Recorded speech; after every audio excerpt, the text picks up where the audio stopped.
প্রিয় দর্শক, আসসালামু আলাইকুম। দাগোপ উপজেলা খুলনার একটি উপজেলা। এখানে দুর্বৃত্তরা পূজা উদযাপন কমিটিকে তাদেরকে উৎসব না করতে দেওয়ার লক্ষ্যে বা অস্থিরতা তৈরির জন্য তারা একটা চিঠি দিয়েছে। তারা বলেছে যে প্রত্যেকটি পূজা মণ্ডপ থেকে তাদেরকে টাকা দিতে হবে। প্রিয় দর্শক, আমি একটু পড়ছি, এটা প্রথম আলোতে ঘণ্টাখানেক আগে নিউজটা এসেছে। দাগোপে মন্দিরে মন্দিরে উড়ো চিঠি, দুর্গাপূজা করতে হলে 5 লাখ টাকা চাঁদা দিতে হবে। প্রিয় দর্শক, এখানে ছবিতে চিঠি এসেছে এবং তারা চিঠির ছবি দিয়েছে এবং হাতে লেখা। চিঠির যে খাম হলুদ, সেই হলুদ খামের উপর তারা হাতে লিখে পাঠিয়েছে, দুর্গাপূজা করতে হলে প্রতিটি মন্দিরের পক্ষ থেকে 5 লাখ টাকা চাঁদা দিতে হবে। এরকম উড়ো চিঠি পেয়েছেন খুলনার দাগোপ উপজেলার বিভিন্ন মন্দিরের পূজা উদযাপন কমিটির নেতারা। এ কথা প্রশাসন বা সাংবাদিকদের জানালে কচু কাটা করা হবে বলে চিঠিতে হুমকি দিয়েছে। চিঠি পাওয়ার পর থেকে এলাকার হিন্দু সম্প্রদায়ের মানুষের মধ্যে উদ্বেগ কাজ করছে। কোনো মন্দির পূজা না করার সিদ্ধান্ত নিয়েছে। প্রিয় দর্শক, আপনাদের নিশ্চয়ই মনে আছে, গত 5 আগস্টে গণ অভ্যুত্থানের আগে যখন ঢাকা মার্চ করতে হবে, এরকম একদিন আগের থেকে সমন্বয়ক, বিশেষ করে নাহিদ ইসলাম, তারপরে নুসরাত তাবাসসুম, সার্জিস আলম, এরা কিন্তু সতর্ক করে দিয়েছিল যে ঠিক আন্দোলনের আগে বা গণ অভ্যুত্থানের ঢাকা মার্চের আগে কিন্তু মন্দিরে মন্দিরে হামলা হতে পারে বা হিন্দু মুসলিমের মধ্যে কমিউনিটিতে দাঙ্গা করার লক্ষ্যে তারা কিন্তু এই সমস্ত কাজ করতে পারে। এটা সাধারণত হয়ে থাকে এবং তারা বোধহয় এটা এক অর্থে খবরও পেয়েছিল। তো সেই কারণে তারা কিন্তু একটু সাবধান করে দিয়েছিল যে আপনারা যারা ঢাকা মার্চে আসবেন না, যে সমস্ত সমন্বয়করা, তারা কিন্তু অবশ্যই আপনাদের এলাকায় যে মন্দিরগুলো আছে সেখানে পাহারায় থাকবেন। প্রিয় দর্শক, সেই 5 আগস্টের যে মহা সমারোহ বা মহা যে আন্দোলন, সেটা কিন্তু হয়ে গেছে এবং শেখ হাসিনা বাংলাদেশ থেকে পালিয়েছে। তারপরে তারা বিভিন্নভাবে দেশকে অস্থিতিশীল করার জন্য বিভিন্ন ধরনের পাঁয়তারা করেছে, চেষ্টা করেছে। শেখ হাসিনা তার কথোপকথনে এগুলো উঠে এসেছে। প্রিয় দর্শক, আমি আরেকটু পড়লে আপনারা এগুলো বুঝতে পারবেন। গত বুধবার বিভিন্ন মন্দিরের সভাপতি ও সাধারণ সম্পাদকের কাছে এই চিঠি আসা শুরু করেছে।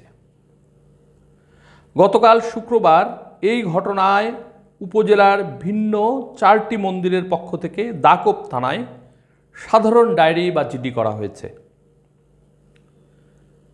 দাগোপের একটি মন্দির কমিটির সাধারণ সম্পাদক নাম প্রকাশ না করার শর্তে প্রথম আলোকে বলেন, ডাকযোগে চিঠি পাওয়ার পর থেকে তাদের মধ্যে এক ধরনের উদ্বেগ কাজ করছে। বুধবার চিঠি পাওয়ার পর তারা রাতে এলাকার মানুষকে নিয়ে সভা করছিলেন। সেখানে বেশিরভাগ মানুষ পুজো না করার পক্ষে মত দেন। পরে সবাই মিলে পুজো করার সিদ্ধান্তেই অটল থাকেন। এখন থেকেই এলাকায় প্রতিদিন পাহারা দেওয়ার ব্যবস্থা রাখা হচ্ছে। তবে কিছু মন্দির কমিটি পূজা না করার সিদ্ধান্ত নিয়ে রেখেছে। প্রিয় দর্শক, বুঝুন অবস্থা।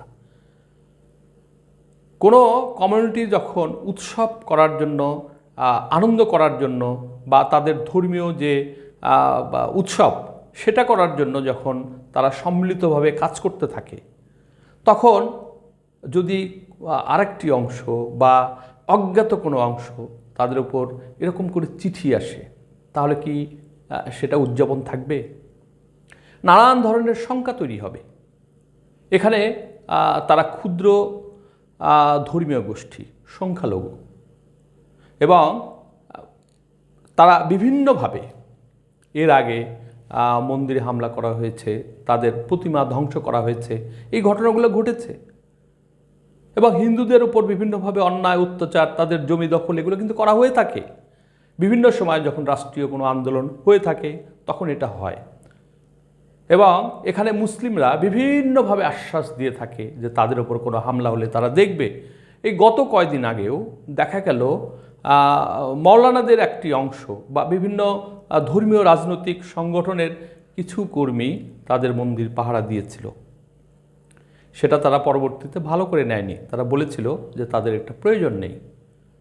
প্রিয় দর্শক, এখানে আরও দেখেন, দাকোপের কামারখোলা সর্বজনীন দুর্গাপূজা উদযাপন কমিটির সভাপতি শেখর চন্দ্র গোলদার প্রথম আলোকে বলেন, এবছর জাঁকজমকপূর্ণভাবে পূজা না করে খুব ছোট পরিসরে পূজা করার আলোচনা চলছিল।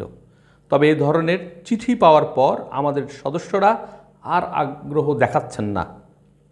এবছর আমাদের পুজোটা বন্ধ রাখতে হচ্ছে। দর্শক, পুজো একটা উৎসব, ধর্মীয় উৎসব। এটা শুধু বাংলাদেশে এটা হিন্দুরা এটা করেন না, এর মধ্যে আনন্দটা সারা দেশের মানুষ একসাথে গ্রহণ করে। শিশুরা মেলায় যায়, বিভিন্ন ধরনের মিষ্টান্ন কেনে, পুতুল কেনে এবং উৎসবটা সম্মিলিতভাবে সবাই গ্রহণ করে। সেখানে এমন একটি পরিস্থিতি যদি হয়, সেটাকে অবশ্যই রাষ্ট্রকে দেখতে হবে। তারা সুযোগ নিয়েছে, পুলিশ কিন্তু এখনও সঠিকভাবে কোমর সোজা করে দাঁড়াতে পারেনি, তারা নাজুক অবস্থায় আছে। ফলে একটি অংশ যারা বাংলাদেশের 5 আগস্টের অভ্যুত্থানকে মানে না বা যাদের বিরুদ্ধে গেছে, তারা কিন্তু এই সুযোগটা নিতে পারে। এসব চিঠির কপি প্রথম আলোর হাতে এসেছে। প্রতিটি চিঠি কম্পিউটারে কম্পোজ করা। 3টি মন্দিরে পাঠানো চিঠি থেকে দেখা গেছে সবকটি চিঠির বক্তব্য এক। হলুদ খামের উপর প্রাপক মন্দির কমিটির ঠিকানা দেওয়া হয়েছে। মন্দিরের সভাপতি সম্পাদককে উদ্দেশ্যে এসব চিঠি লেখা হয়েছে। চিঠির এক জায়গায় উল্লেখ করা হয়েছে, হানিফের প্রজেক্টে যেমন করেছি তোদের পরিণতিও তেমন হবে। হানিফের প্রজেক্ট বিষয়টি কি জানতে চাইলে শ্রীনগর গ্রামের কয়েকজন জানান, গত 5 আগস্ট শেখ হাসিনার সরকার পতনের পর আওয়ামী লীগের যুগ্ম সাধারণ সম্পাদক মাহবুবুল আলম হানিফের চিংড়ি ঘিরে ব্যাপক লুটপাট চলে। কয়েকদিন ধরে চলে সেই লুটপাট, এখনও সেখানে থাকা ছোটোখাটো জিনিসপত্র লুটপাট চলছে। দাকোপ থানার ভারপ্রাপ্ত কর্মকর্তা সিরাজুল ইসলাম প্রথম আলোকে বলেন, ওই উড়ো চিঠির বিষয়ে শুক্রবার 4টি মন্দির থেকে জিডি করা হয়েছে। আমরা তদন্ত করছি, আমাদের পক্ষ থেকে মন্দির সুরক্ষার চেষ্টা করা হচ্ছে। সেনাবাহিনীর টিম সহ আমরা থানা থেকে নিয়মিত টহল দিচ্ছি। গ্রাম পুলিশ ও ইউনিয়ন ভিত্তিক পুলিশ কর্মকর্তা সার্বক্ষণিক টহলে আছেন। প্রিয় দর্শক, এই হলো অবস্থা। আমি পুরো নিউজ আপনাদের সামনে পড়লাম যাতে করে কোনো ভুল না হয়। প্রিয় দর্শক, তাহলে একটি বিপ্লবকে বা একটি গণ অভ্যুত্থানকে বিভিন্নভাবে তাকে নষ্ট করা, তাকে প্রতিহত করার যে চেষ্টা, সেটা কিন্তু এভাবে করছে কিন্তু তারা। সেই কারণে আজকে রাষ্ট্রের দায়িত্ব হয়ে পড়েছে এবং সারা দেশের মানুষকে এটা চ্যালেঞ্জ হিসেবে গ্রহণ করতে হবে। দর্শক, আজকে এ পর্যন্তই। আল্লাহ হাফেজ।